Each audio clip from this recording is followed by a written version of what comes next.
A Batalha de Kursk ocorreu em julho de 1943. Kursk seria a maior batalha de tanques da Segunda Guerra Mundial, e a batalha resultou em uma grave crise para a máquina de guerra da Alemanha nazista na Rússia.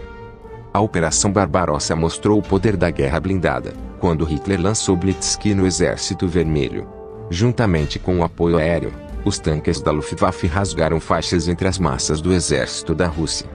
O exército russo vermelho tinha pouco em reserva e os alemães quase chegaram a Moscou antes do infame inverno russo. Seja bem-vindo ao canal Ontem na Segunda Guerra Mundial. E se você é novo por aqui, eu quero te convidar a se inscrever no canal e ativar as notificações para que assim você não venha perder nenhum conteúdo postado no canal. E vamos para o vídeo. O militar do país havia sido fatalmente ferido em Stalingrado.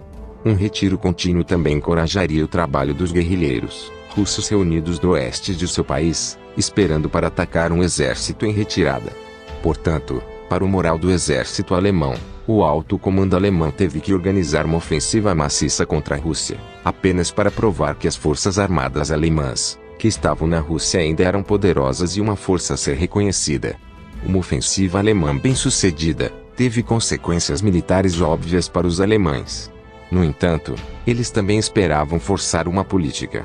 Sabia que os russos estavam ficando cada vez mais cansados diante da aparente falta de vontade da Grã-Bretanha e da América em abrir uma segunda frente no oeste. Uma derrota da Rússia no leste pode resultar no colapso de qualquer forma de relacionamento entre os russos e os aliados no oeste. Isso só poderia ser uma vantagem para os alemães. No verão de 1943, a Wehrmacht e a Luftwaffe estavam cada vez mais bem armadas.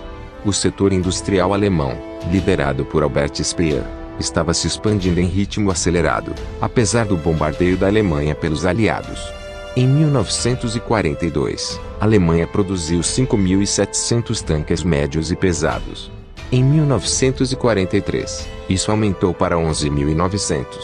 A produção de aviões dobrou entre os 2 anos. A produção de munições aumentou 3 vezes em 1943. No verão de 1943, a Wehrmacht também estava sendo equipada com novos armamentos. Os tanques Tiger, King Tiger e Panther foram introduzidos, assim como a nova arma automotora Ferdinand. A Luftwaffe recebeu o caça Focke-Wulf 190 e o Winchell 129. O novo equipamento foi acompanhado por um aumento na mão de obra. Como não havia a segunda frente no oeste e os alemães previam que não haveria, em 1943 homens baseados do oeste foram transferidos para a frente russa. No verão de 1943, 2/3 do exército alemão estavam na Rússia. No verão de 1943, os russos avançavam constantemente para o leste. No entanto, uma protuberância ocorreu ao sul de Orel e ao norte de Kharkov. No centro dessa protuberância estava Kursk. Foi aqui, e para erradicar essa protuberância em preparação para um avanço para o leste, que os alemães concentraram seu ataque no que foi chamado de Operação Cidadela.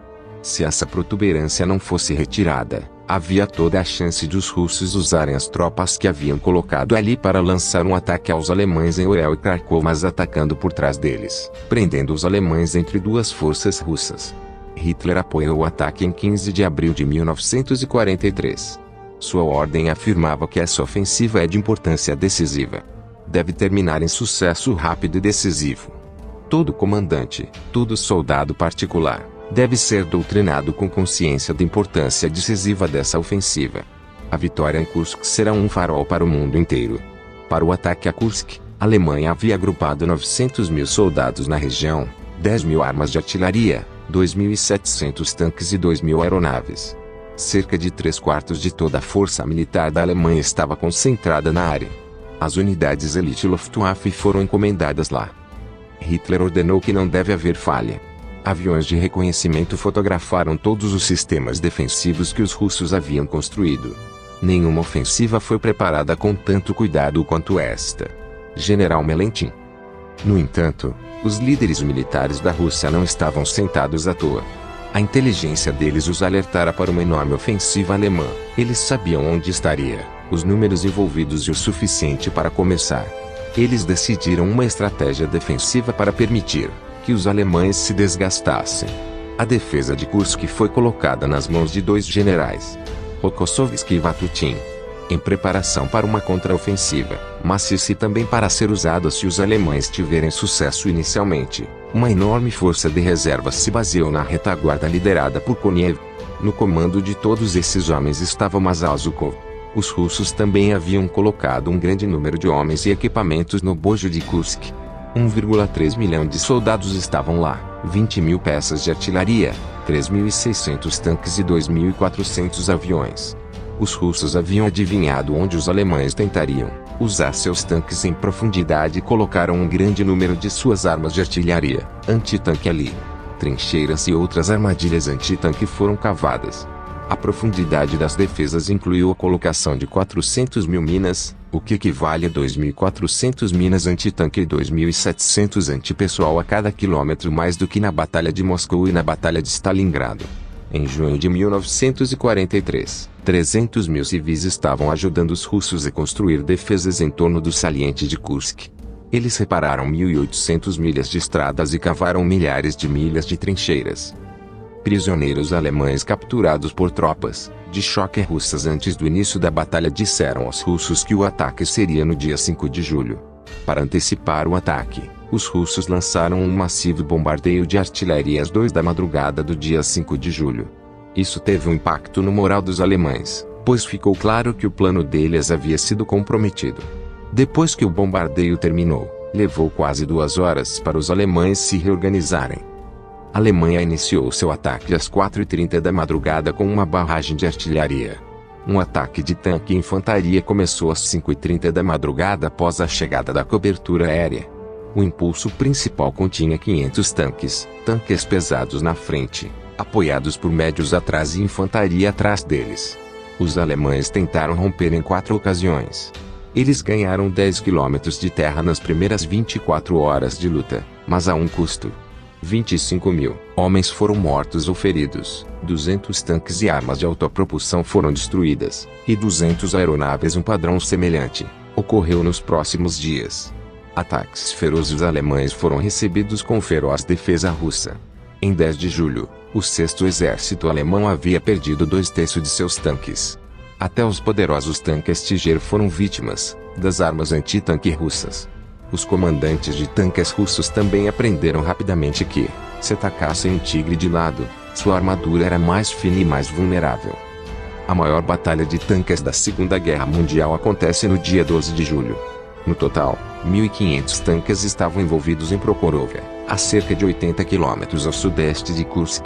Ao cair da noite, os alemães não haviam alcançado o avanço desejado. Eles haviam perdido outros 350 tanques e 10 mil homens. A força dos alemães no sul do saliente de Kursk havia sido quebrada e os russos lançaram uma grande contraofensiva. Em 23 de julho, os alemães foram empurrados de volta para onde haviam declarado seu ataque. A iniciativa agora estava com os russos, que tiveram o impulso à frente a seu favor. Os alemães estavam literalmente no pé de trás. Em 12 de julho, os russos lançaram outra contraofensiva no norte do saliente, em um esforço para aliviar Orel. Eles superavam os alemães em 2-1 em todas as áreas. Incapazes de pedir reforços de seus homens que lutavam no sul, os alemães não conseguiram adiar a ofensiva russa. Em 19 de julho, os russos avançaram 75 milhas. A Força Aérea Russa garantiu que a Luftwaffe era incapaz de dar ao exército o apoio necessário. Diante do colapso de suas forças em Orel, o general Model pediu permissão a Hitler para se retirar para a linhagem. Modelo alertou Hitler que a Wehrmacht enfrentaria outro Stalingrado se a retirada não fosse permitida. O exército alemão em torno de Orel recuaram 60 milhas em um esforço para se reagrupar. No entanto, no momento em que a retirada ocorreu, as tropas alemãs estavam exauridas após constante assédio aéreo da Força Aérea Russa. Em 5 de agosto de 1943, Orel estava de volta às mãos dos russos. O retiro alemão foi severamente dificultado por partidários que destruíram muitos quilômetros de linha férrea, o que garantiu que os trens se acumulassem nas cabeças dos trens, tornando-os um alvo fácil para a Força Aérea Russa. Situação semelhante ocorreu no setor sul do saliente. Aqui, o exército alemão enfrentava um inimigo formidável que tinha a vantagem de estar na ofensiva.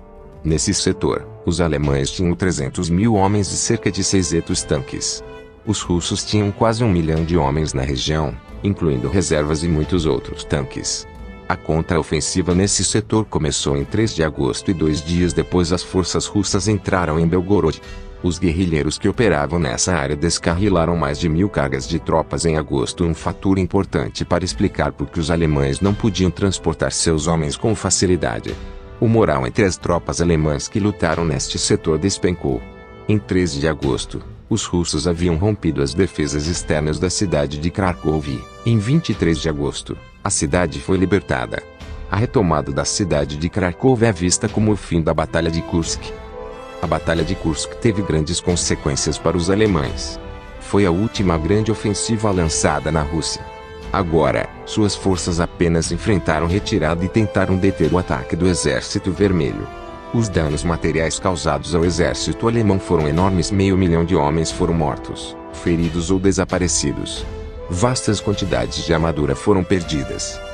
As 3 imensas batalhas de Kursk, Orel e Kharkov, todas no espaço de 2 meses, anunciaram a queda do exército alemão na frente oriental.